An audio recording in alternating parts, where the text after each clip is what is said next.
थोड़ा 3-4 बार 5-6 class YouTube की भी पुरानी क्लास देखो तो फिर उसका फायदा महसूस होगा। नहीं तो आप लोग पहले से कोई प्लान करके आए कि हम कोई परीक्षा देने चाहते हैं और उसमें ये इस तरह से तैयारी होती है, तो आपके जो पैरामीटर हैं वो सब ध्वस्त हो जाएंगे, उसके साथ मैच नहीं करेगा।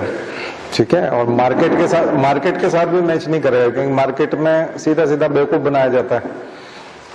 उनका उद्देश्य होता है कि आपको लपेटे में लेना और फिर आपसे पैसा वसूल करना, तो उनका अप्रोच भी दूसरा होता है। ये मार्केट अप्रोच नहीं है, ये आपका व्यक्तित्व निर्माण भी करता है, आपको बनाता भी है, अंदर से डिजाइन करता है। तो स्टाइल पूरा अलग है, तो उसके साथ चलना थोड़ा धैर्य की जरूरत पड़ती है, पेशेंस की जरूरत पड़ती है। चलिए, सबसे पहले गायत्री मंत्र एक साथ बोले हमारे साथ साथ। ओम भूर्भुवः स्वः तत्सवितुर्वरेण्यं भर्गो देवस्य धीमहि धियो यो नः प्रचोदयात्।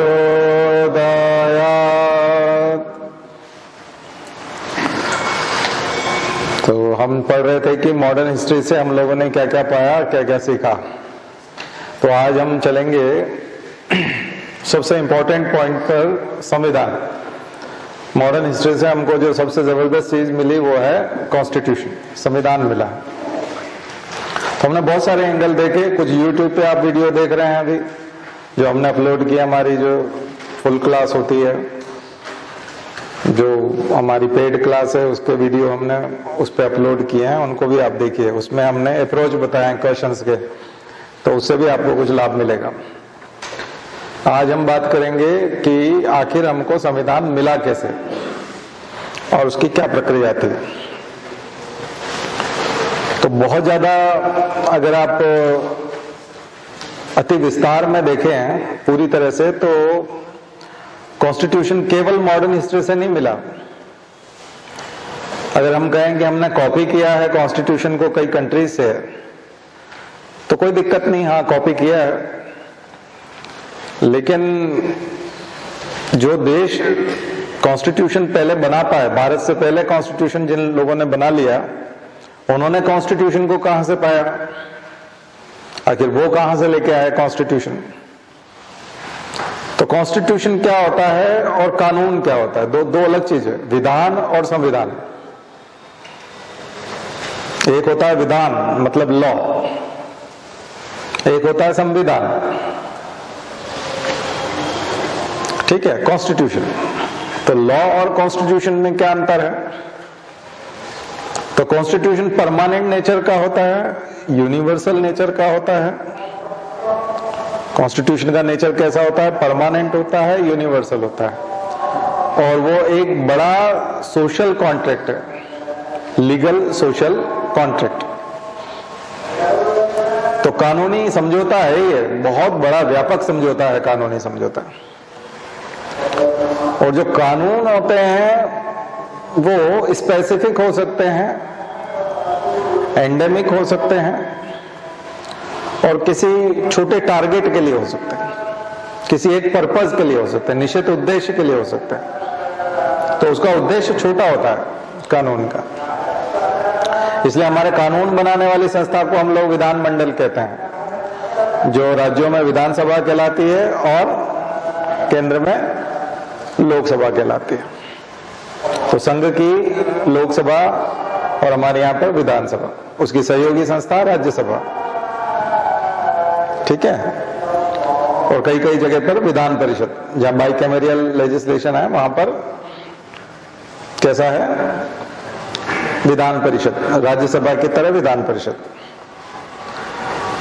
तो ये जो मोटा मोटा आपको संविधान दिखता है और जिससे हम लोग सारा अंदाजा लगाते हैं, जिसमें फंडामेंटल राइट्स भी हैं, ड्यूटीज भी हैं, और भी बहुत सारी चीजें हैं, ये और कानून दोनों अलग अलग चीज है। कानून जनसंख्या विशेष को देख करके भी बनाया जाता है, इसलिए आप कानून की जब बात करेंगे तो भारतवर्ष के कानून अलग तरह के विशिष्ट प्रकार के कानून, और संविधान की बात करेंगे तो दुनिया के दूसरे संविधानों से उसकी तुलना हो सकती है, मैच करते हैं। तो वो लोग कहां से लेकर विकास है, जैसे मानव का विकास हुआ है वैसे संविधान का विकास हुआ है। तो ये केवल मॉडर्न हिस्ट्री से नहीं है, ये एंशिएंट हिस्ट्री में जाएगा। कहां से आएगा? एंशिएंट हिस्ट्री में। जब हम संविधान पढ़ते हैं या कानून पढ़ते हैं तब एक और बात करते हैं, सभा और समिति, ब्रह्मा की 2 पुत्रियां थी, वहां तक की भी बात करते हैं, वैदिक समाज से भी लेके आते हैं। फिर जब हम महाजनपद और जनपद की बात करते हैं वहां पर भी कहते हैं कि वहां पे भी कोई शासन व्यवस्थाएं थी। तो ये तो हम भारत के इतिहास की बात कर रहे हैं, इंडिया की एंशिएंट हिस्ट्री की बात कर रहे हैं, लेकिन एंशिएंट हिस्ट्री दुनिया की देखेंगे तो, और बहुत ज्यादा पीछे जाएंगे तो फिर वो आएगा पैलियोलिथिक में, पूरा पाषाण काल में, पाषाण काल में चला जाएगा। और स्टोन एज में जाकर के जो केव्स थी उसमें जो लोग रहते थे, कॉर्डेट्स में से फिर मैमल्स को निकाल करके, उन मैमल्स में से फिर ह्यूमन को निकाल करके आप आइसोलेट करते हो। तो ओरिजिन कहां से हो रहा है? Biology subjects. तो एक तो मनुष्य का अध्ययन, मनुष्य की स्टडी, एक समाज की स्टडी। तो समाज की स्टडी भारत में 1910-1915 के आसपास शुरू हुई, उससे पहले समाजशास्त्र नहीं चलता था।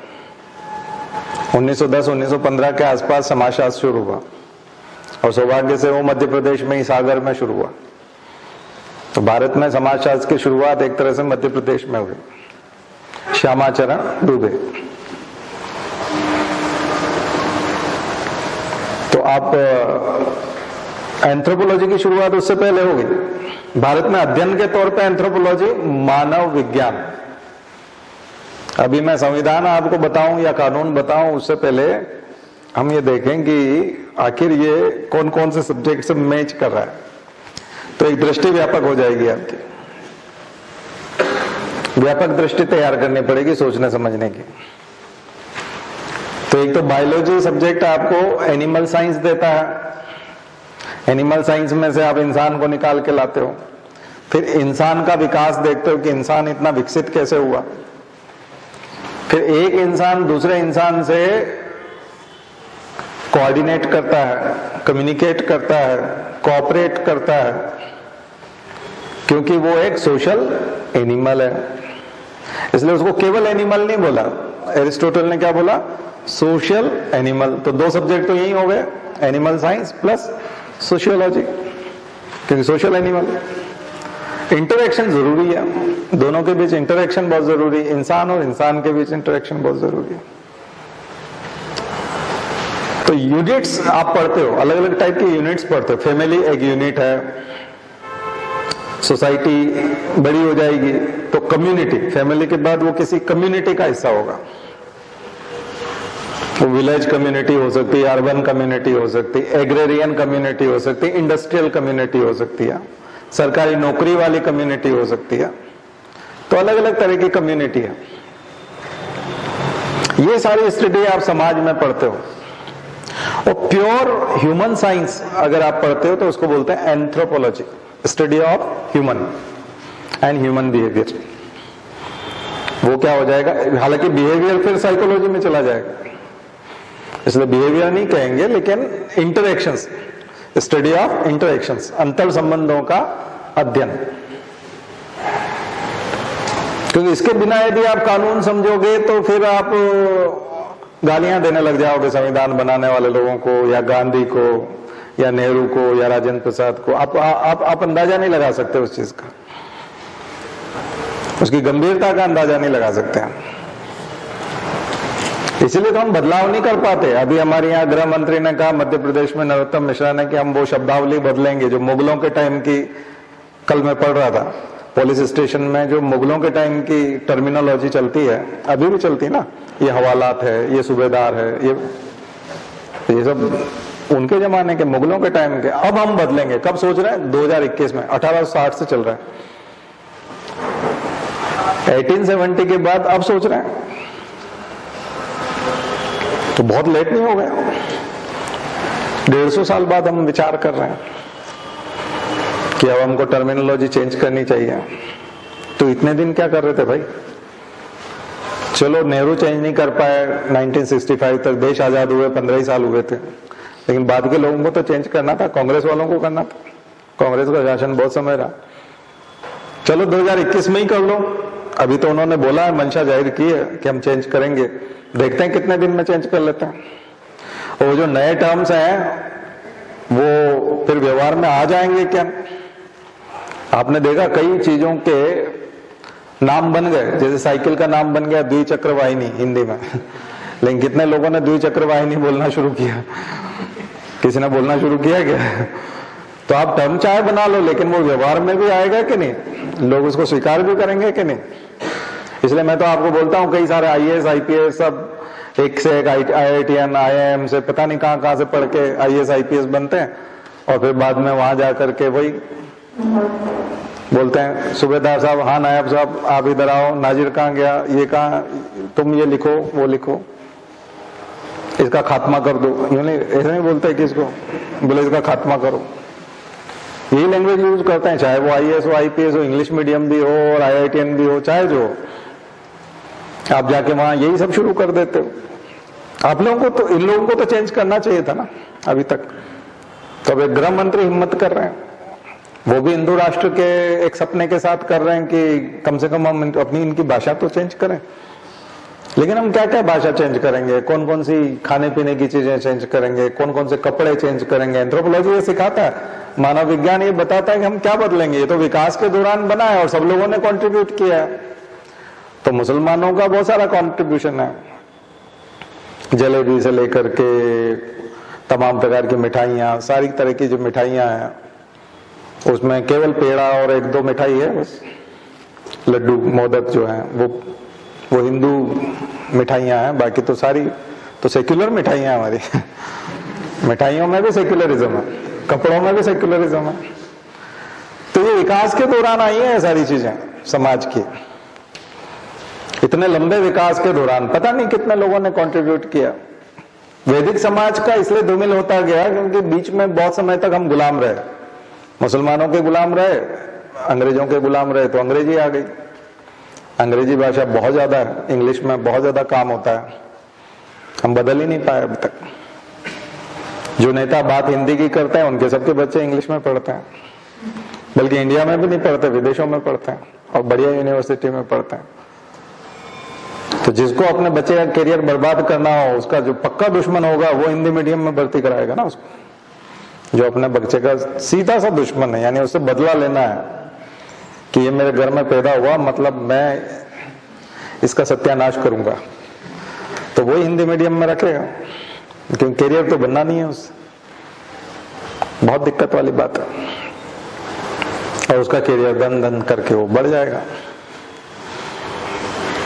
तो ये तो बर्बादी का रास्ता है। तो ये तो आजादी के, इसलिए केवल कॉन्स्टिट्यूशन अकेला नहीं आता, उसके साथ समाजशास्त्र भी चलेगा, उसके साथ एनिमल साइंस भी चलेगा, उसके साथ इन्वायरमेंट भी चलेगा। इसलिए सारे सब्जेक्ट है ना एक साथ जुड़े हुए हैं। जो भी आपके सिलेबस है ये आइसोलेट नहीं है, इसको आप अलग नहीं कर सकते। इकोनॉमी भी चलेगा, क्योंकि आप देखेंगे कि भीमबेटका के लोग थे, वो पशुचारण अर्थव्यवस्था थी या वो फूड गैदरिंग करते थे या हंटिंग करते थे, ये आप देखते हो ना कि वो हंटिंग करते थे, गैदरिंग करते थे। तो ये सब्सटेंशियल इकोनॉमी थी, न कि सरप्लस इकोनॉमी। तो इकोनॉमी भी आ गई। तो उस जमाने में जब बात करोगे तो इकोनॉमी भी आएगी। फिर वो पेंटिंग है, वो ब्लड से बनाई जा रही है, तो ये सब बायोलॉजी भी आ रहा है। फिर कल्चर भी आ रहा है, कल्चर का सिलेबस भी आ रहा है। रिलीजियस कुछ सेरेमनी है, कुछ है, तो उसका अगर पिक्टोरियल कुछ डिपिक्शन है तो वो आ जाएगा। तो आपका रिलीजन भी आ गया, तो कल्चर आ गया, तो आर्ट एंड कल्चर आ गया, हिस्ट्री आ गया। तो तो सारे सब्जेक्ट तो मैच कर गए। उस समय अगर चिपडम है, कोई मुखिया है और वो जस्टिस कर रहा है कबीले में बिठा करके केव्स में, जो प्रिमिटिव मैन था, जो बिल्कुल एकदम आदि मानव था, अर्ली मैन, उसकी अगर कोई प्रॉब्लम है, उसका कोई डिस्प्यूट है, तो एक बुजुर्ग जो है वो बैठा हुआ है और वो बोलता है क्या हो, देखो तुम झगड़ा मत करो, इसको ऐसे ठीक करो, तो न्यायपालिका आ गई, जुडिशरी आ गई, यानी कि कॉन्स्टिट्यूशन आ गया, यानी पॉलिटी आ गई।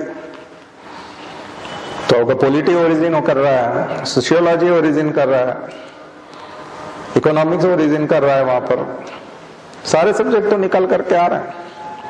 तो सभी सब्जेक्ट को मिला देते हैं और सभी सब्जेक्ट की एक समझ तैयार करते हैं, तब जाकर के कॉन्स्टिट्यूशन का ओरिजिन एंड डेवलपमेंट समझ में आता है। नहीं तो हमको लगता है हमने जर्मनी से ये लिया, हमने आयरलैंड से ये लिया, हमने ऑस्ट्रेलिया से लिया। ऑस्ट्रेलिया कहां से लेके आया है ये? ऑस्ट्रेलिया का खुद का है क्या कंकरेंट लिस्ट? कंकरेंट लिस्ट हमने लिया है ऑस्ट्रेलिया से, लेकिन क्या ऑस्ट्रेलिया का खुद का है क्या? नहीं, ये तो काम का विभाजन है, डिवीजन ऑफ लेबर है, पोर्टफोलियो का डिस्ट्रीब्यूशन है, काम का बंटवारा है बस।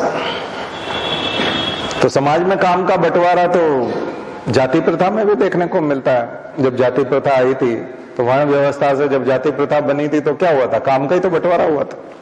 इस जाति के लोग ये काम करेंगे, इस जाति के लोग ये काम करेंगे। काम के आधार पर जाते थे, बस उसको जन्म के आधार पर बना दिया। शुरू में क्या थे? काम के आधार पर थे, बाद में काम जो भी हो, जन्म अगर वहां हुआ है तो जाति वही होगी। तो वो हो गया, मनुस्मृति से ये हो गया था, मनुस्मृति ने उसको जन्म के आधार पर बना दिया। उसके पहले वो काम के आधार पे था। तो कानून की शुरुआत, आज भी हम हिंदू लॉ पढ़ते हैं तो कहां से लेके आते हैं? मनुस्मृति से लेके आते हैं। कोई भी अगर हिंदू लॉ में फेरबदल भी करना चाहता है तो कानून का विशेषज्ञ सबसे पहले मनुस्मृति पढ़ेगा, जहां से जाति व्यवस्था की शुरुआत हुई थी। तभी तो हम जाति आधारित, धर्म आधारित कानून बना पाएंगे। तो हिंदुओं के कानून अलग होते हैं, इसको हम पर्सनल लॉ बोलते हैं, और वो मुस्लिम पर्सनल लॉ, ये हिंदू पर्सनल लॉ। तो पर्सनल लॉ बनते हैं जिनसे हमारे जमीन जायदाद के मामले, हमारे पारिवारिक मामले, शादी ब्याह के मामले, तलाक के मामले, गोद लेने के मामले, संपत्ति के वितरण के मामले, ये सारे मामले जो है पर्सनल लॉ में आते हैं। निजी तौर पर प्रभावित करते हैं व्यक्ति को। निजी तौर पे क्या प्रभावित करता है? विवाह, मैरिज, डाइवोर्स, एडॉप्शन, संपत्ति का देना, अगली पीढ़ी को जाना, नेक्स्ट जनरेशन को संपत्ति जाती है। तो ये सारे उत्तराधिकार के नियम और ये सब, ये जाति और धर्म आधारित है, खास करके धर्म आधारित। हिंदू धर्म के अलग है, मुसलमानों के अलग है। इसी को हम पर्सनल लॉ बोलते हैं। इन्हीं के लिए हम कह रहे हैं कि यूनिफॉर्म सिविल कोड कर दो। अब आपको यूनिफॉर्म सिविल कोड समझ में आ जाएगा। यूनिफॉर्म सिविल कोड का मतलब, अरे आईपीसी तो यूनिफॉर्म है। अगर किसी ने चोरी किया, किसी ने मर्डर किया, तो एक ही तरह का सेक्शन लगेगा, चाहे वो मुसलमान हो चाहे वो हिंदू हो। कोई अलग अलग धाराएं नहीं लगेगी, सजा भी एक जैसी मिलेगी, कोर्ट भी एक वही रहेगी, थाना भी वही रहेगा, पुलिस ऑफिसर भी वही रहेगा, यानी सीआरपीसी भी वही रहेगी, आईपीसी भी वही रहेगी। लैंड के सामान्य मसले हैं उसमें भी चलेगा, झगड़े हैं, आपके प्लॉट पे किसी ने कब्जा कर लिया, वो जो सिविल लॉ है वो भी वही चलेगा, क्रिमिनल लॉ है वो भी वही चलेगा। तो समानता किस बात में? समानता पर्सनल लॉ में, विवाह में, एडॉप्शन में, डाइवोर्स में, इनमें हम समानता लाना चाहते हैं। तो इनमें समानता किस आधार पर लेके आओगे? जब आपकी विवाह की प्रक्रिया उसमें निकाह से होती है या अग्नि के फेरों से होती है, उसको विवाह माना जाता है।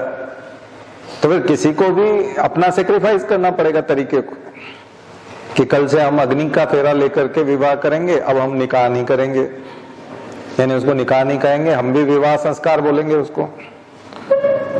और जब तक आप इस प्रकार का नहीं करोगे, या फिर दोनों ही अपना तरीका छोड़ दो, बोलो घर पे जो करना है तुम तुम्हारा कर लो, निकाह करना, विवाह करना, लेकिन रजिस्टर कराना जरूरी है एसडीएम के यहाँ पे। एक रजिस्ट्रेशन होगा तभी जाके विवाह माना जाएगा। वो रजिस्ट्रेशन का सर्टिफिकेट रखो और वो एसडीएम देगा, तो फिर यूनिफॉर्म होगा। पर कोई आदमी आ गया कि नहीं हमने रजिस्ट्रेशन तो नहीं लिया था लेकिन केवल फेरा लिया था और ये शादी होगी, फिर उसको मानना नहीं पड़ेगा ना। अभी तो हम उसको भी मान लेते हैं। ये फोटो, ये मंदिर में पंडित जी ने फेरा लगाया था और ये हमारी शादी हो गई, अभी उसको मान्यता है, बाद में उसकी मान्यता समाप्त हो जाएगी। तो क्या हिंदू अपनी शादी की मान्यता समाप्त करवाने के लिए तैयार है? या फिर वो खुद हिंदू जो है वो निकाह करेंगे, या निकाह करने वाले फिर विवाह संस्कार करने लग जाएंगे, या दोनों ही अपनी मान्यताएं समाप्त करवा के एक रजिस्ट्रेशन को विवाह मानने को तैयार हैं? तब जाके यूनिफॉर्म होगा ना। तो यूनिफॉर्म सिविल कोड बहुत कठिन काम है। आप कहोगे नहीं एक जैसा कानून, जैसे आईपीसी है, सीआरपीसी है, वैसा बना दो। तो ये तो बरसों के इवोल्यूशन से निकल कर क्या है। ये बात निश्चित है कि इस्लाम बाद में आया, 5वीं 6वीं शताब्दी में आया, और हो सकता है कि उन सबके पूर्वज हिंदू ही हों, क्योंकि हिंदू पहले से थे। इसके तो साक्ष्य हैं। तो कई बार आरएसएस और ऐसी संस्थाएं बोलती है कि पूर्व वाली अवस्था को मानो, क्योंकि पहले से हिंदू थे, तुम्हारे पूर्वज तो वही है ना। इसलिए कई मुसलमान बोलते भी हैं कि राम हमारे इमाम थे पहले के, और उनका मंदिर बन रहा है तो हमको तो खुशी है। तो ये तो बहुत अच्छी बात है।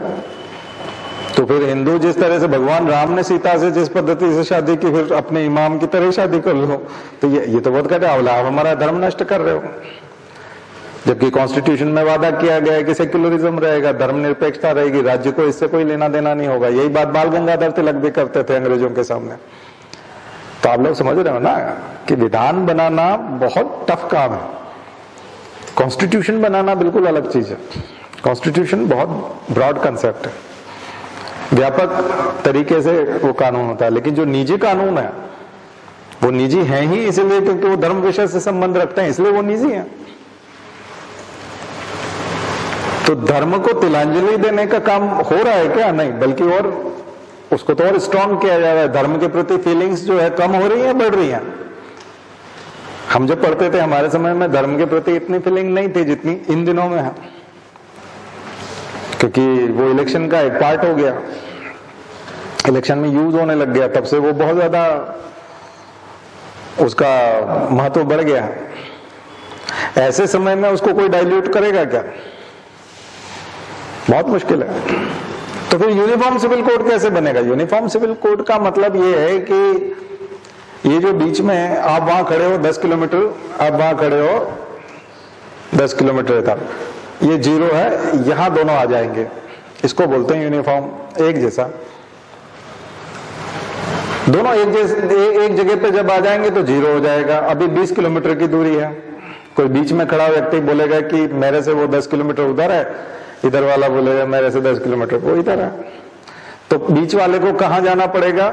या उस व्यक्ति को, या तो वो उस छोर पे चला जाए, या वो व्यक्ति उस छोर पे चला जाए, बी पे जो खड़ा है वो ए पे चला जाए, ए वाला बी पे चला जाए, तो बराबर हो जाएगा। और ये जो बीच में खड़ा है ये ऑब्जर्व करेगा कि ये एक हो गया। या फिर दोनों 10-10 किलोमीटर चलते बीच में आ जाए तो फिर एक हो सकता है। तो आपको लगता है कि भारत में जो समस्या जिसको माना जा रहा है या जिसको बताया जा रहा है कि एक बहुत बड़ी कानूनी प्रॉब्लम है कि लोगों के कानून अलग अलग हैं, और ये जब तक अलग अलग हैं तब तक भारत मजबूत नहीं हो सकता। भारत को मजबूत करने के लिए, अखंड बनाए रखने के लिए, एकता और अखंडता की रक्षा के लिए यूनिफॉर्म सिविल कोड बहुत जरूरी है। तो यूनिफॉर्म सिविल कोड तो पर्सनल लॉ पे आधारित है। तो क्या पर्सनल लॉ जो जाति और धर्म पे आधारित है, तो क्या वो जाति धर्म समाप्त हो जाएंगे? नहीं होते हैं तो पर्सनल लॉ तो बने रहेंगे और वो डिफरेंस बना रहेगा। तो ये सोचने वाली बात है। आर्टिकल 44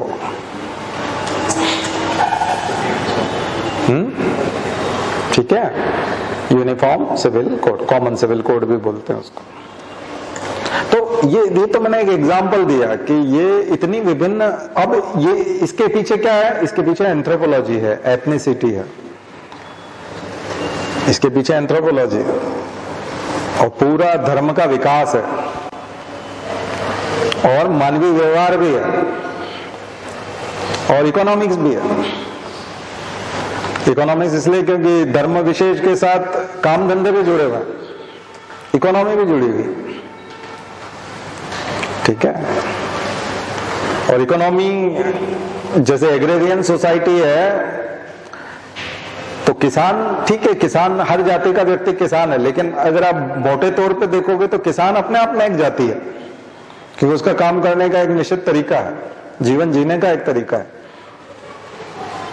तो किसान आंदोलन में आप देख रहे होंगे कि वो सारे एकता महसूस करते हैं, सारे किसान एकता महसूस करते हैं। जब किसान की बात आती है तो वो सब एक हो जाते हैं, जबकि वो अलग अलग जातियों के हैं, कोई जाट है, कोई क्या है, कोई क्या है, आपने देखा सिख है, लेकिन वो एक हुए पड़े हैं वहां पर। ऐसा लग रहा है कि ये एक ही तरह के लोग हैं। तो ऐसी बहुत सारी चीजें हैं जो भारत को इतनी विभिन्नता में एकता के दर्शन कराती है। तो भारत जैसे देश के लिए कानून का विकास, भारत जैसे देश के लिए संविधान का विकास और दुनिया के दूसरे देशों के संविधान के विकास में अंतर है। गुफाओं से निकल करके मनुष्य ने खेत बनाए, बस्तियां बनाई, गांव बनाए, पशुपालन सीखा, भोजन को जमा करना सीखा, धर्म का विकास किया। धर्म का विकास किया, उसके चरण में कुछ चरण लिख लीजिएगा, सब तरह के चरण लिख लीजिएगा। सबसे पहले समाज के चरण लिख लीजिएगा। सबसे पहले जो समाज था वो जंगली समाज था, सेवेजरी, बार्बरिज्म, बर्बर समाज था, बर्बरता, और सभ्यावस्था, फिर बर्बरता, और फिर सभ्य समाज, जिसको हम रूरल और अर्बन सोसाइटी के, अर्बन बात का है, रूरल सोसाइटी। तो समाज का विकास इस तरह से हुआ। बिल्कुल असभ्य समाज, यह बिल्कुल समझदार नहीं था, जो गुफाओं में था बिल्कुल भी समझदार नहीं था, लेकिन ग्रुप में तो रहते थे, लेकिन नियम का उतना पालन नहीं करते थे। निश्चित तौर पे तो आप करीब 4-5 पेज में अलग अलग जगह पे लिखिए इनको, है ना। तो सबसे पहले असभ्यावस्था, फिर बार्बरिज्म, फिर सभ्यावस्था, फिर ग्रामीण, फिर नगरीय यानी कि rural society, then urban society, then industrial society. Urban society और इंडस्ट्रियल सोसाइटी में थोड़ा सा अंतर है।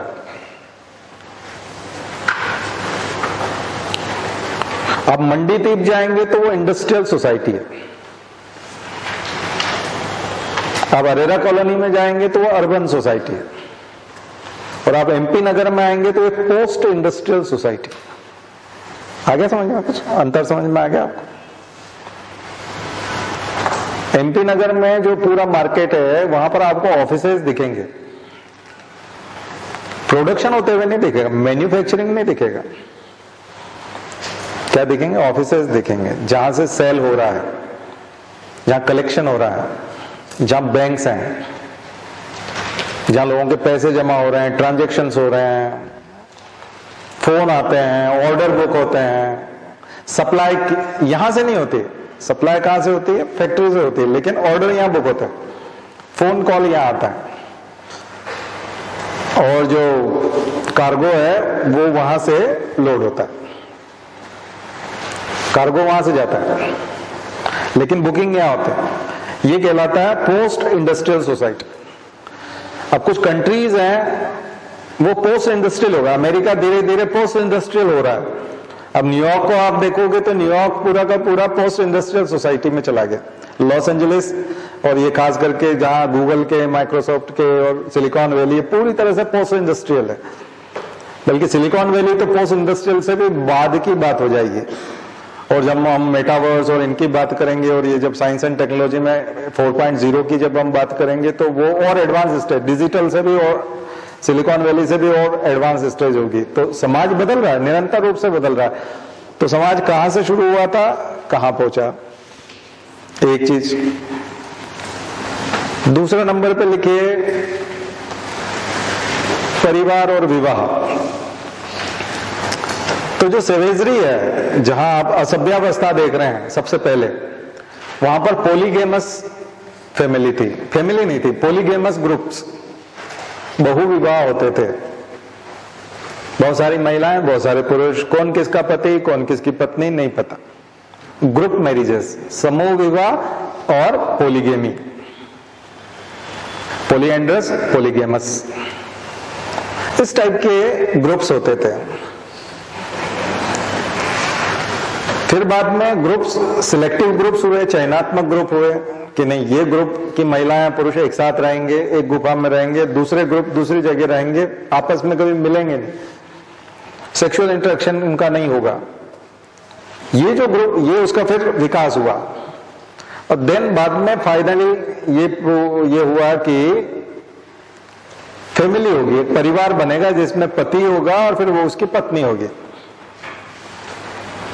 और ये संपत्ति की अवधारणा से आया, कंसेप्ट ऑफ एसेट्स। संपत्ति, सबसे पहले संपत्ति क्या थी? तो हमने आपको बताया था कि स्टोन टूल्स सबसे पहले एसेट्स थे, क्योंकि जो गुफा में जो अर्ली मैन था कि उसमें रहता था, वो फ्लेकिंग टेक्निक से स्टोन टूल्स बनाता था, वो बहुत मेहनत से बनाता, और वो अच्छा शिकारी भी था, उसकी बॉडी भी एकदम एंथ्रोपोकाइनेटोमेट्री के हिसाब से बिल्कुल एकदम फिट थी, छरहरा था, तेज गति से भागता था, कूद के किसी भी हिरण को या जानवर को मार देता था, तो बहुत स्मार्ट था, बहुत फास्ट था, और उसके जो टूल्स थे बहुत शार्प थे। तो अब ये टेक्निक उसने किसी को दी या नहीं दी, तो अब मान लीजिए ऐसे में उसकी डेथ हो गई, टाइगर ने या लॉयन ने कहीं उसको खा लिया, मर गया वो, तो अब वो टूल्स वहां पड़े हुए हैं गुफा में। अब वो किसके होंगे? भीमबेटका, आपने देखा होगा वहां टूल्स रखने की जगह थी ऊपर, आपने भीमबेटका बारीकी से देखा हो तो, कि उसमें टूल्स रखने की जगह होती थी। तो उन टूल्स को किसे दिया जाएगा? तो फिर पता करते थे कि ये इनहेरिटेंस होगा और वो वंशानुगत तरीके से उसका जो बच्चा होगा, तो कौन महिला उसके साथ सबसे ज्यादा रहेगी, तो वो उसकी पत्नी कहलाई। तो पति और पत्नी की व्यवस्था, यानी कि विवाह की शुरुआत है, ओरिजिन ऑफ मैरिज। वहीं से ओरिजिन ऑफ फैमिली मिलेगा आपको, origin of law. Origin of law क्या हो गया? वो दिलवाएगा, कोई भी एक बुजुर्ग आदमी इस बात को दिलवाएगा कि मैं देखता था, फिर और कौन कौन गवाह है, अच्छा तुम भी देखते थे, ये महिला इसी के साथ रहती थी, अच्छा ये बच्चा वो जो साथ में था तभी ये बच्चा हुआ था, हाँ, तो फिर ये तो मैरिज हो गया। तो पहली बार विवाह की शुरुआत। तो ये चीजें जो हो रही थी ये लगभग 50,000 साल पहले थी, 50,000 से 10,000 साल पहले, नियोलिथिक पीरियड से पहले की बातें हैं। तो इस तरह से संपत्ति की अवधारणा, सत्ता की अवधारणा पहली बार, और तब कानून की कहीं न कहीं शुरुआत। तो लॉ का ओरिजिन ऑफ लॉ भी है, legal system, origin of legal system. तो इतना पुराना है ये, और इस तरह से धीरे धीरे विकसित हुआ। तो फिर आर्ट एंड कल्चर कैसे हुआ? आर्ट एंड कल्चर आपने भीमबेटका में देखा, 3 लाख साल से चल रहा है। सबसे पहले वही केव पेंटिंग्स, तो गुफाओं में जो भित्ति चित्र बनते थे, वॉल पेंटिंग्स होती थी, वही वो वाली जो कलर जो थे वो नेचुरल कलर थे, ब्लड से था, वो चीजें जो पेंटिंग थी वहां से शुरू हो रहे हैं। कल्चर में रिलीजन की शुरुआत जादू से हुई। सबसे पहले जादू आया, विश्वास के रूप में सबसे पहले क्या है? जादू, उसको बोलते हैं एनिमिज्म। टाइलर ने लिखा है एनिमिज्म, ईबी टाइलर ने सिद्धांत दिया है एनिमिज्म का, जीववाद का। वो बोलते हैं कि डर ने धर्म की उत्पत्ति की। जैसे तुलसीदास जी भी लिखते हैं, भय बिनु होय न प्रीति, भय के बिना प्रीति नहीं होती, तो यानी कि भगवान से प्यार भी नहीं होता, भय के कारण होता है, डर के कारण। तो डर के कारण धर्म की उत्पत्ति हुई, तो धर्म हुआ नहीं, सबसे पहले जादू हुआ। तो सबसे पहला डर क्या था? मृत्यु और स्वप्न का। एंथ्रोपोलॉजी और समाजशास्त्र में और इसमें यही पढ़ाया जाता है, एंथ्रोपोलॉजी सोशियोलॉजी में। डर से धर्म की उत्पत्ति हुई, मृत्यु और स्वप्न। मरे हुए आदमी के प्रति जिज्ञासा कि ये जिंदा था, अभी बोल रहा था, इसके अंदर से कुछ चला गया है, इसका मतलब ये लेटा हुआ है, आदमी हमको दिख रहा है, शरीर हमको दिख रहा है, बॉडी दिख रही है, लेकिन इसमें चेतना नहीं है। तो ये चेतना थी क्या? कॉन्शियसनेस क्या थी? तो यही थी आत्मा, इसी को कहेंगे आत्मा।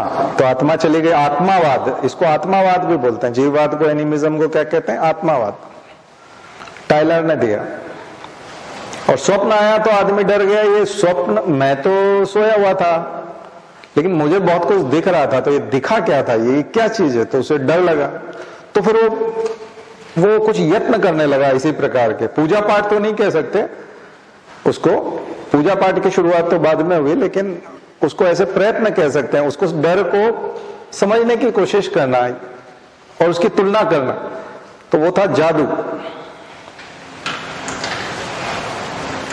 तो जादू दो प्रकार के बताए, श्यामाचरण दुबे ने, फ्रेजर ने, मेलानोव्स्की ने, अलग अलग, काला जादू, सफेद जादू या सांसर्गिक जादू, संपर्किक जादू।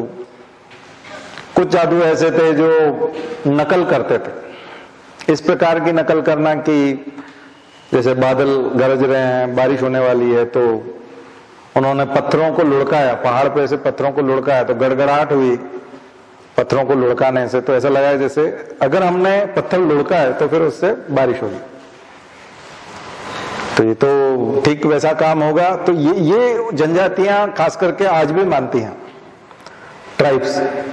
इसलिए आप देखोगे कि जो रूरल सोसाइटी से पहले, अगर जंगलों की सोसाइटी देखोगे तो सेवेजरी से बार्बरिज्म और वो वाला जो है, उस सोसाइटी को देखोगे जो अभी इंडस्ट्रियल सोसाइटी नहीं बनी है, अभी अर्बन सोसाइटी नहीं बनी है, यहां तक कि रूरल सोसाइटी भी नहीं बनी है, गांव में भी रहने के लिए वो अभी नहीं आए हैं, वो भी जंगलों में ही है, तो वो आज भी जादू का इस्तेमाल करते हैं ज्यादातर। बीमार होने पर भी वो जादू, वेस्टरमार्क जैसा कहता है कि एकल विवाह, यानी कि एक ही महिला के साथ विवाह, वहां पे भी ठीक वैसे ही ओरिजिनेट हो गया, यहाँ पे भी ठीक वैसे ही ओरिजिनेट हो गया।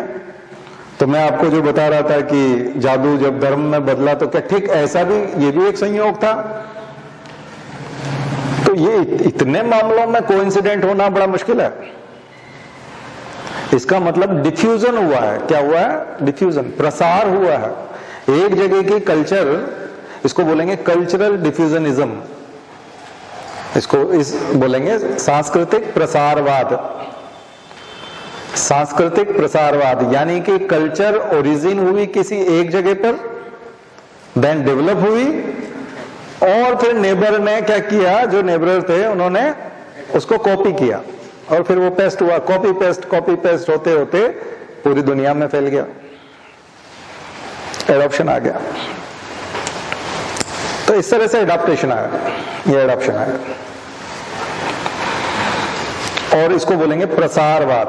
तो थ्योरी ऑफ ओरिजिन कहां चली गई? थ्योरी ऑफ ओरिजिन उतनी सक्सेस नहीं है, और कुछ मामलों में हो भी सकती है, लेकिन ये लाखों सालों में, तभी तो माइग्रेशन नहीं हो रहा ना। लेकिन माइग्रेशन के साथ लोग सीखते गए, कॉपी करते गए, सीखते गए, कॉपी करते गए। टेक्नोलॉजी में भी यही हुआ। अभी आप फिजिक्स पढ़ते हैं, फिजिक्स में एमएससी कर रखा है आपने, तो कभी आप सोचते हैं कि नहीं, मैं मार्केट से क्रॉम्पटन का फैन लेके नहीं लगाऊंगा, मैं अपना फैन मैं बनाऊंगा, क्योंकि मैं तो फिजिक्स का पोस्ट ग्रेजुएट हूं, तो कम से कम मुझे अपना फैन खुद बनाना चाहिए घर में। तो कोई ऐसा करता है? हो सकता है कोई एक आध व्यक्ति करता हो, लेकिन हजारों लाखों करोड़ों लोग तो नहीं करते। वो तो मार्केट से उस प्रोडक्ट को लाते हैं, तो लगाते हैं। ठीक इसी तरह से आपका कॉन्स्टिट्यूशन जो है वो कॉपी पेस्ट होगा ही, क्योंकि कोई भी कॉन्स्टिट्यूशन किसी भी कंट्री का ओरिजिनल तो नहीं है।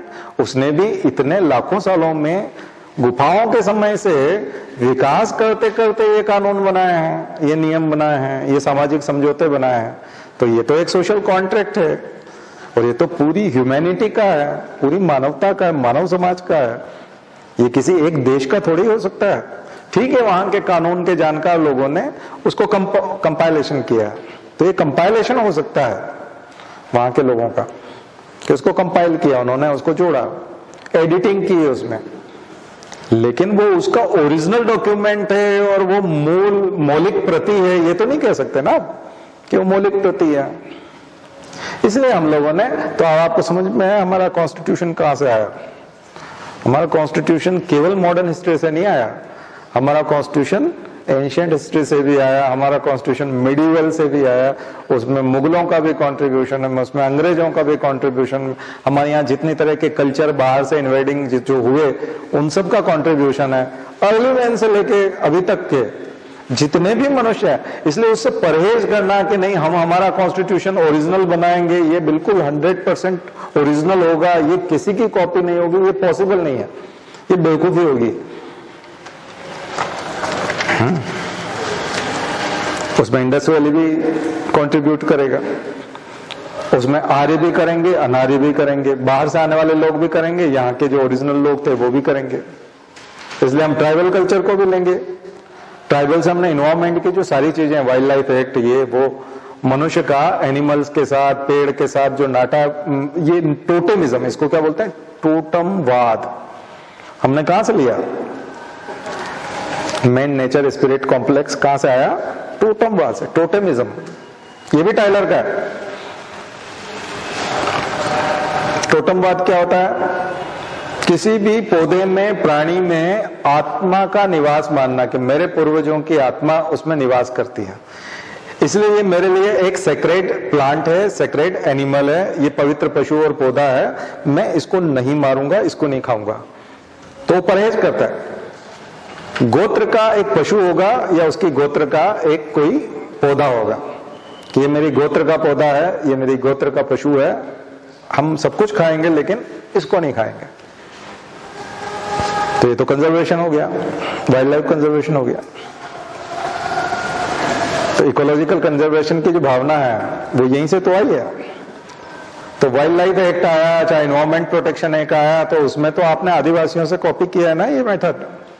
अब जिन लोगों ने कभी टोटेमिज्म नहीं देखा, जो कभी ट्राइब भी नहीं रहे, जिसकी जाति ने, गोत्र ने, कई लोग ऐसे भी होंगे शहरों में जिनको गोत्र नहीं बताई गई पर मुझे लगता है गोत्र तो सभी लोग बताते हैं, लेकिन फिर भी बहुत सारे ऐसे बच्चे भी हो सकते हैं जिनको गोत्र के बारे में ज्यादा ना पता हो, थोड़ा बहुत ही पता हो कि मेरी गोत्र ये है। क्योंकि जब तक आप पूजा पाठ में नहीं बैठते तब तक गोत्र का नाम कहीं आता नहीं है।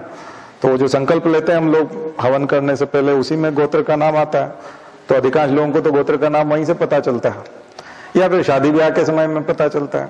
तो दो ही एक तरीका है। तो ये सब धार्मिक विषय है, लेकिन कुछ फैमिली ऐसी है, जैसे कई खुद ही हाइब्रिड होते हैं ना, वो खुद भी तो उल्टा सीधा इंटरकास्ट मैरिज किया होता ना उन्होंने।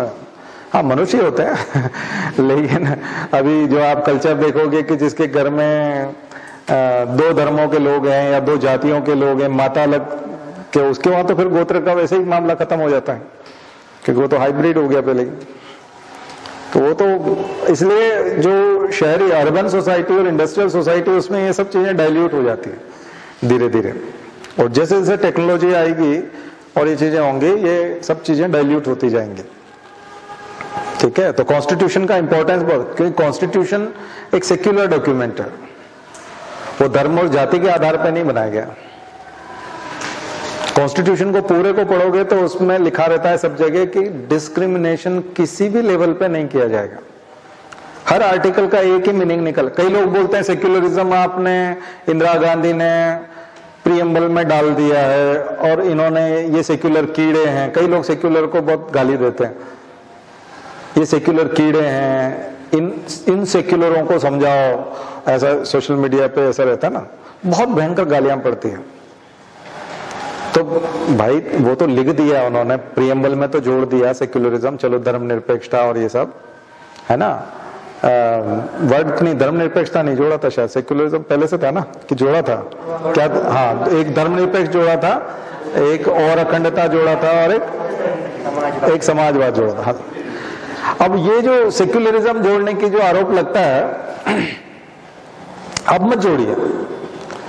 आप हर आर्टिकल को देखिए, हर आर्टिकल के लैंग्वेज में आपको सेक्युलरिज्म दिखेगा। वहां शब्द दिया नहीं है सेक्युलरिज्म, लेकिन उसका मीनिंग सेक्युलरिज्म ही है। पूरे फंडामेंटल राइट्स देखिए, सारे के सारे राइट्स देखिए, उसका मीनिंग क्या है? किसी भी आधार पर भेदभाव नहीं करें। सेक्युलरिज्म में तो फिर भी हम लोग केवल धर्म की बात कर रहे हैं। किसकी? वहां तो वो लिंग की बात भी करते हैं, जाति की बात भी करते हैं, जन्म स्थान की बात भी करते हैं। ये तो बहुत खतरनाक चीज है। वो तो सेक्युलरिज्म का भी बाप है। सेक्युलरिज्म तो केवल धर्म के आधार पर भेदभाव की मनाही करता है, लेकिन जो आर्टिकल की लैंग्वेज है वो तो धर्म तो एक ही शब्द है उसमें, बाकी तो और भी आधार पर भेदभाव से मना करता है। तो कॉन्स्टिट्यूशन तो पूरा ही सेक्युलर है, चाहे आप सेक्युलरिज्म हटा दो वर्ड उसमें से तो भी। तो इसका मतलब कि कॉन्स्टिट्यूशन किसी भी धर्म को देख करके नहीं बनाया गया, किसी भी जाति को देख करके नहीं बनाया गया। और ये सब क्यों संभव हुआ? ऐसा क्यों संभव हुआ? 5 बड़े तत्व हैं। एक चीज, कॉन्स्टिट्यूशन हम लोगों ने लिया है, बोरो जहां से किया है, वो बहुत डिफरेंट कंट्रीज हैं। खास करके हमने जो फंडामेंटल राइट्स लिए हैं वो यूएस से लिया,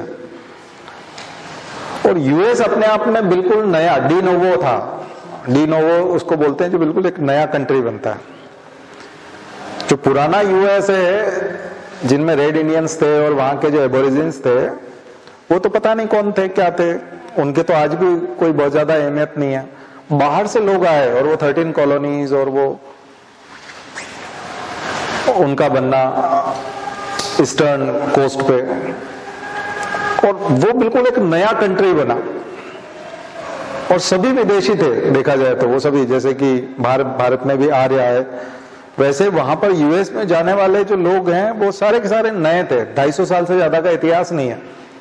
मैं भी जब यूएस गया तो वहां वो लोग हिस्ट्री बताते हैं तो 200-250 साल की हिस्ट्री ऐसे बताते हैं, बहुत गौरवपूर्ण तरीके से, क्योंकि वाकई में उनके यहाँ वो एंशिएंट है।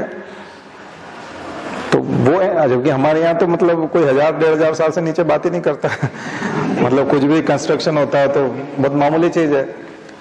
तो फिर मेरा फ्रेंड जब मुझे दिखाने ले गया कि मैं तुमको आज मतलब हिस्टोरिकल जगह पे ले, मैं कहा हिस्टोरिकल मतलब बहुत ही पुरानी, क्या मतलब बहुत ही पुरानी नहीं है, 200-250 साल पुरानी है, मतलब अभी 1850 वो के आसपास। मैंने कहा ऐसे में क्या है, मतलब वो है।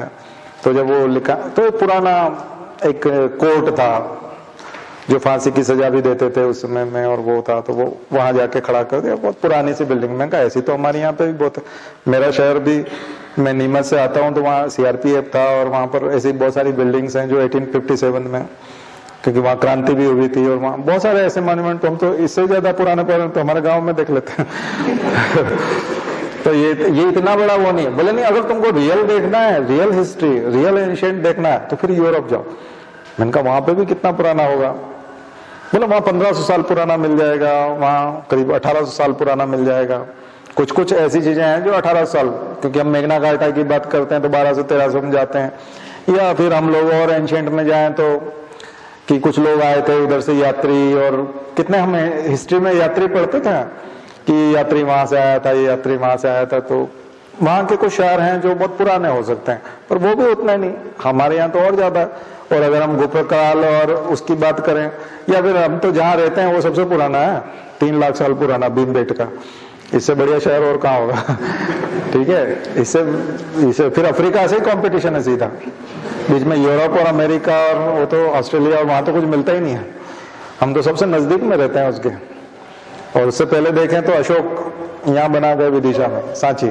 हम भोपाल के लोग तो 2 ही जगह ज्यादा घूमने जाते हैं ना, भीमबेटका और सांची। तो एक करीब जो है 300 ईसा पूर्व का, 250 ईसा पूर्व का मिलेगा आपको, और एक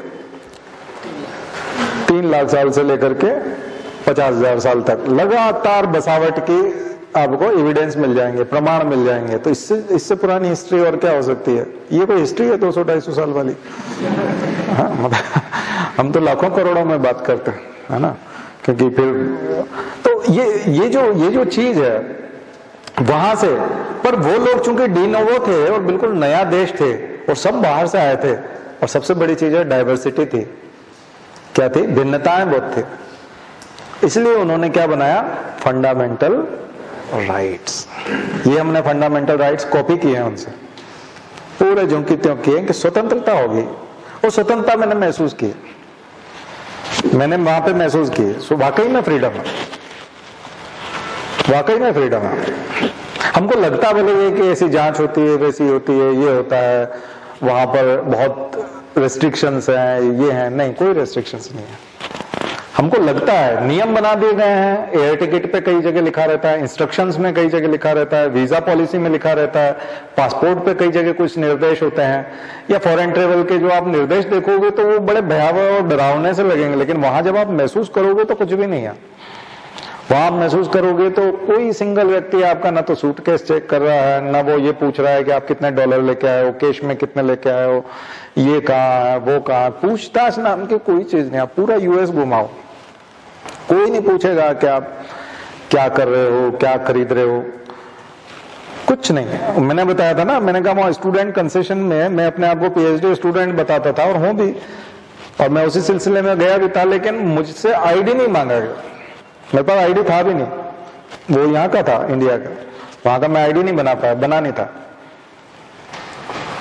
तो मैंने जैसे ही बताया कि ये 70,000 रुपए की चीज है, मैं पीएचडी हूं, तो उन्होंने 35,000 में दे दी, बिल में लिख दिया स्टूडेंट कंसेशन 50%, और 50% उन्होंने कम करके मुझे दे दिया। मैंने सिर्फ 30,000 पे किया डॉलर में।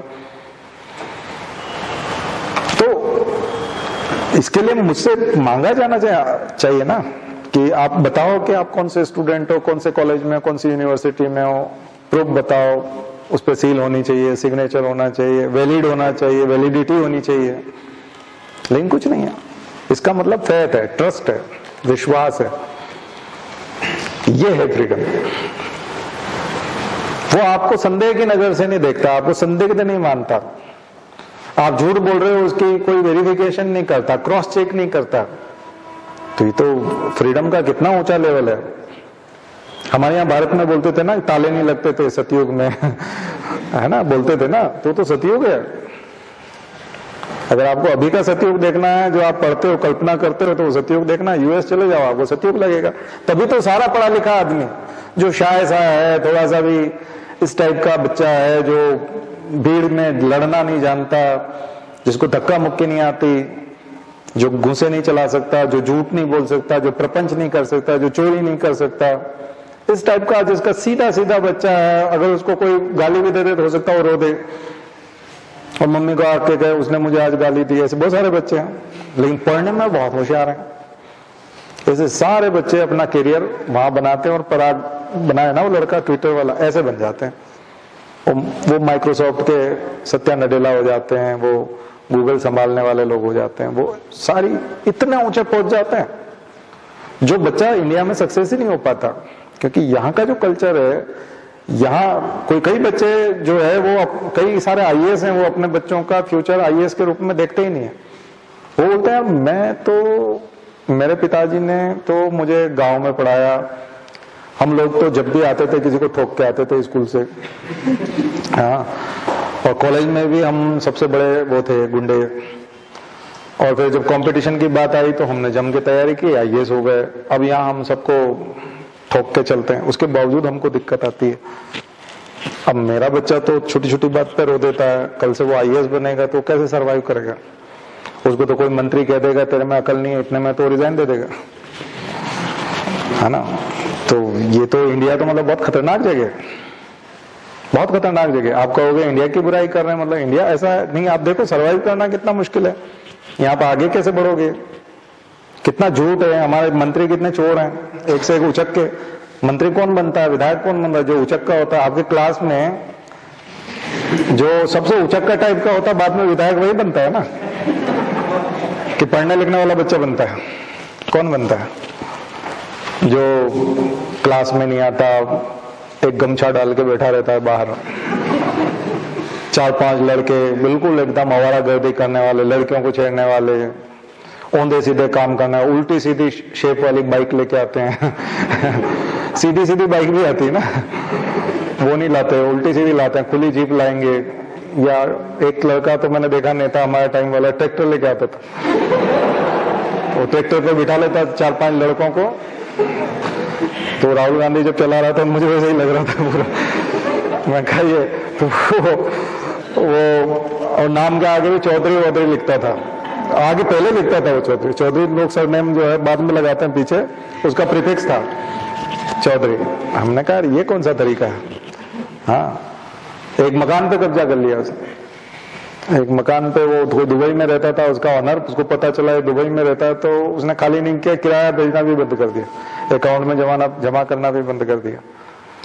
और नगर पालिका होती है छोटे शहरों में, तो नगर पालिका वालों से गर्मी के दिनों में जब जल संकट होता है, लोगों को पानी का नहीं मिलता, तब वो एक टैंकर डलवाता था ऊपर, पूरे मकान के, यानी जो 15-20 कमरे थे उनके काम की बड़ी टंकी थी, उसमें वो टैंकर डलवाता था, और फिर अकेला नहाता था दिन भर गर्मी के दिनों में। उससे, और फ्री में टैंकर डाल दिए जाते थे नगर पालिका वाले। अभी मैंने सुना कि वो मंत्री हो गए यूपी में, और मंत्री जी हैं, तो ऐसे लोग मंत्री बनते हैं। और अब आप नन्हे मुन्ने अगर आईएएस बन जाएंगे तो वो तो कच्चा चबा जाएगा, आपको भक्षण कर जाएगा आपका।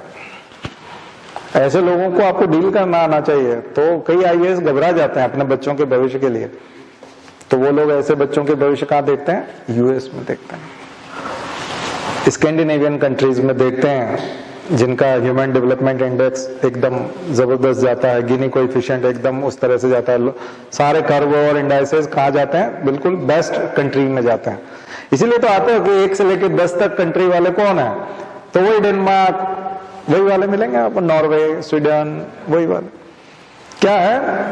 बिल्कुल नियम से चलो, बस बात खत्म। गिव एंड टेक वाला काम, झूठ बोलना ही नहीं है, गलत काम करना ही नहीं है, इनजस्टिस होना ही नहीं है, डायरेक्ट डेमोक्रेसी है, फ्रीडम है, सब कुछ फ्री है, आपके राइट्स का वायलेशन होना ही नहीं है, लॉ काम करेगा, करप्शन जीरो है, पैसे की कोई कमी नहीं है, पॉवर्टी है नहीं, इलाज की कोई कमी नहीं है, वैक्सीनेशन की कोई प्रॉब्लम नहीं है, कोई इश्यू नहीं है।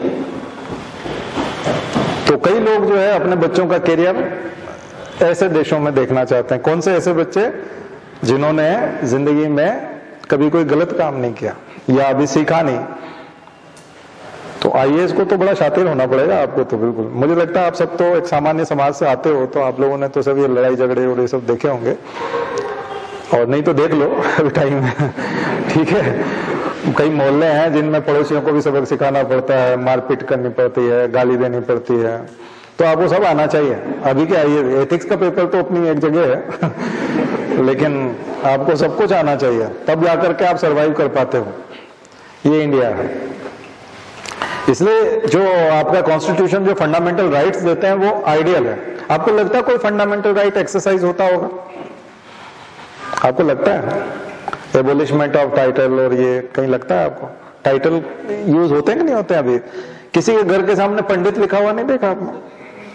अखबार में नहीं लिखा होता कि ये पंडित हैं, ये ज्योतिषी के बारे में बताएंगे। ठाकुर साहब लिखा हुआ नहीं देखा, श्रीमंत लिखा हुआ नहीं देखा।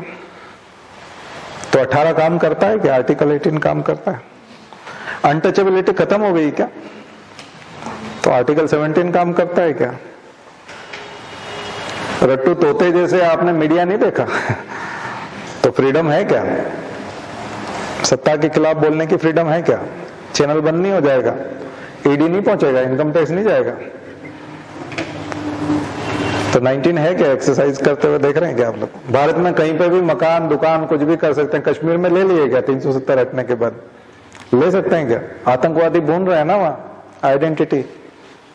आइडेंटिटी पूछ के भूनते हैं ना। तुम कौन हो, कहां से हो, हिंदू हो, कौन से स्टेट से हो, था पॉसिबल है? नहीं है। 21 एक्सरसाइज हो रहा है क्या? क्या हवालात में आदमी नहीं मरता? पुलिस वाले उठा ले जाते हैं, बाद में लाश नहीं मिलती क्या उसकी? मध्य प्रदेश में मिलती है, यूपी में मिलती, सब जगह मिलती है। पुलिस वाले कई लोगों को मार देते हैं, हिरासत में हत्या। 21 कहां गया?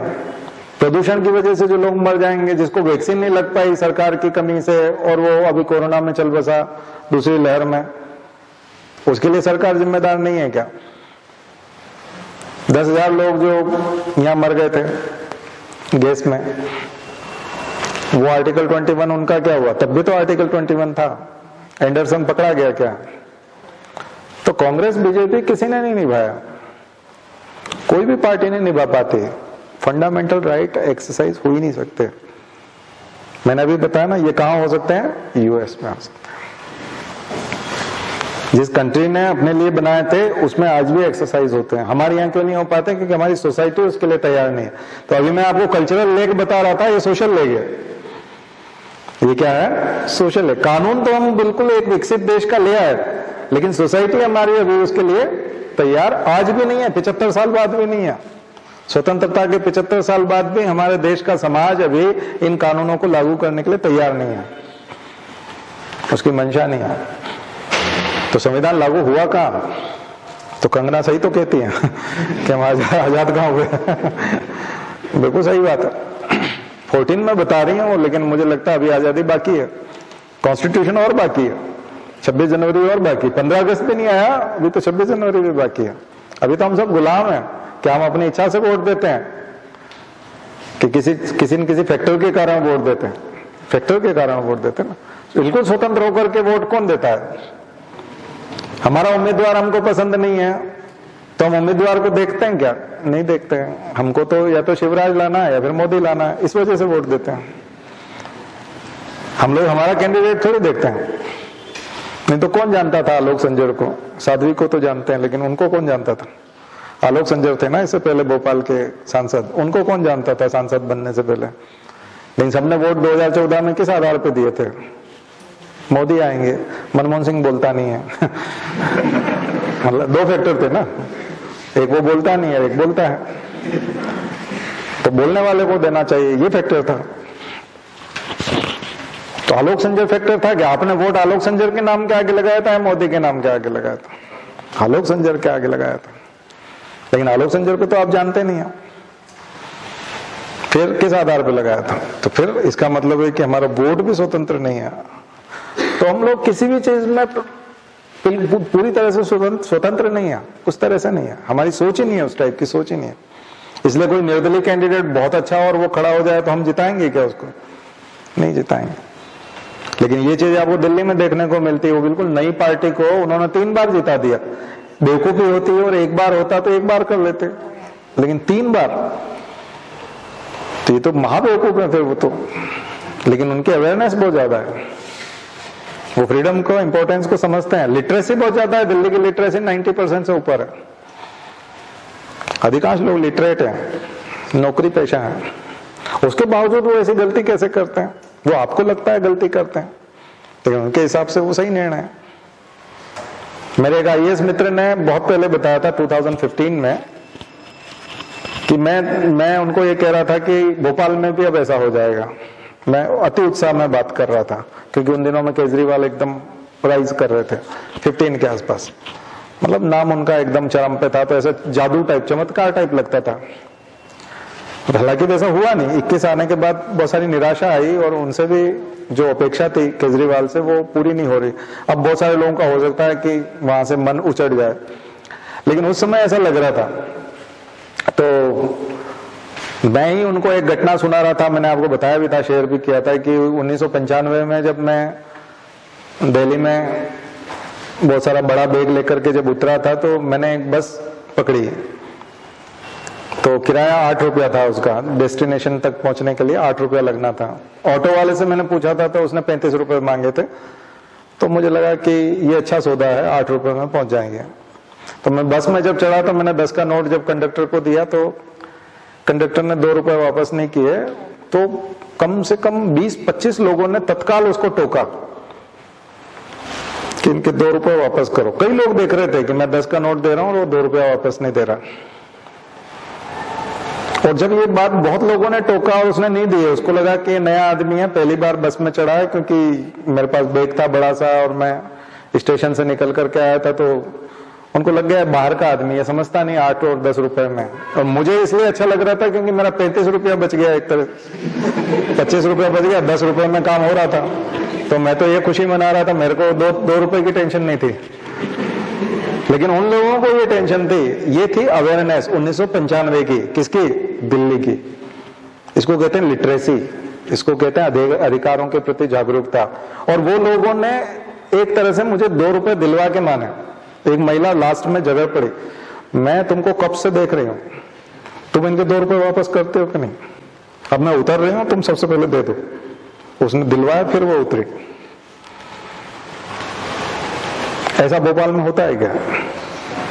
नहीं होता। तो वो मुझे ये कह रहे थे कि 1995 में तुमने देखा कि ऐसा हो रहा था, तो कितना समय हो गया? मैंने कहा 20 साल हो गए, 2015 में। अच्छा ये बताओ, 2035 में अगर कोई ऐसे भोपाल में बस में चढ़ता है तो तुमको लगता है कि भोपाल के लोग जो है वो मिलकर के इस प्रकार से बचे हुए पैसे दिला देंगे 2035 में? मैंने कहा पता नहीं, मतलब बहुत मुश्किल है। कि 2035 में, तो फिर 2035 में भी कोई परिवर्तन नहीं आएगा। बात समझ में आई ना? हम कई बार सोचते हैं कि अभी 2015 में यहाँ आ गया है तो 20 साल बाद भोपाल में आ जाएगा, कभी नहीं आएगा, क्योंकि वो सोच है ही नहीं, वो लिटरेसी नहीं है, वो लेवल नहीं है अवेयरनेस का, वो फंडामेंटल राइट्स को एंजॉय कैसे करते हैं, वो भाव ही नहीं है। कॉन्स्टिट्यूशन हमको क्या देता है और कितना एम्पावर करता है, ये भाव हमारे अंदर है नहीं, हमारे गांव के लोगों में नहीं है। तो कई कई साल भी बीत जाएंगे, उसके बावजूद वो लेवल नहीं आएगा। इसलिए दुनिया में यदि देखें तो आप बोलोगे डायरेक्ट डेमोक्रेसी कहां पर है? स्विट्जरलैंड में डायरेक्ट डेमोक्रेसी है। तो क्या स्विट्जरलैंड जैसी डायरेक्ट डेमोक्रेसी हमारे यहां आ जाएगी? हाँ, किसान आंदोलन से कानून वापस लिए जाना ये डायरेक्ट डेमोक्रेसी का एक एग्जाम्पल है, क्योंकि कानून तो आपने बना दिया, तो फिर संसद में अगर कोई बहुमत में है और सत्ता में भी है, रूलिंग पार्टी भी है, और वो चाहते हैं कि हम ये कानून बनाएं और उस पर टिके रहें, लेकिन क्या वो टिके रह पाए? नहीं रह पाए। इसका मतलब जनता विद्रोह करके, आंदोलन खड़ा करके, पर उसके लिए कितने लोगों को, 700 लोगों को मरना पड़ेगा, 1 साल का राशन पानी रखना पड़ेगा।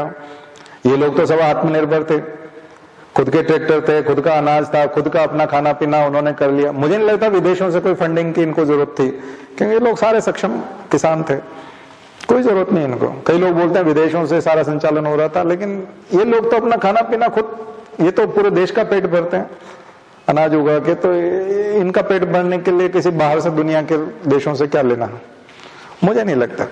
लेकिन क्या महिलाएं या सीए ना, क्या वो टिक सकता है? बहुत मुश्किल है, नहीं चल सकता। इतने दिनों तक सरवाइव करना मुश्किल हो जाएगा, तो ये आंदोलन नहीं चल सकते। ना ऐसी अवेयरनेस, जैसी अवेयरनेस, इसलिए आप स्वतंत्रता संघर्ष में देखते हो तो वहां आपको सारी अवेयरनेस कहां से मिलती है? पंजाब से मिलती है, इस टाइप की अवेयरनेस मिलती है। तो इसलिए पंजाब बहुत उग्र होता था।